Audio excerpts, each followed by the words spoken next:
আমাদের এই দেশের একদম বড় কর্মকর্তা থেকে শুরু করে ছোট কর্মকর্তা কারোর মধ্যে কোনো শৃঙ্খলা নাই। পৌরসভার যেসব ক্লিনার গুলো আছে এরা যে কি পরিমাণে বদমাইশের বদমাইশ যা কোনো বলার বাইরে। এই যে পৌরসভার যে ময়লা আবর্জনা এগুলো পরিষ্কার পরিচ্ছন্ন করে নিয়ে যাওয়ার কথা হচ্ছে 7টার মধ্যে, তা না করে অনেক 7টা থেকে শুরু করে একটা বেজে যায়, তারপরও নেওয়ার কোনো খবর থাকে না। এই হচ্ছে অবস্থা আমাদের দেশের।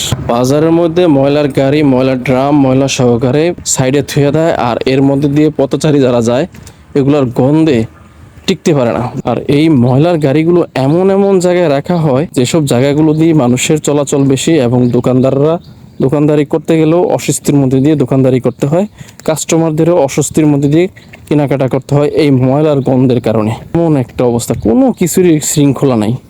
শালার দেশটার মধ্যে বড় কর্মচারী যারা আছে, বড় কর্মকর্তা যারা আছে এদেরও যা অবস্থা, এই ছোট ছোট যারা আছে ফকিন্নি মুকিন্নি এদেরও একই অবস্থা। কি যে একটা হাল অবস্থা, দেশটার মধ্যে কোনো কিছুরই কোনো শৃঙ্খলা নেই।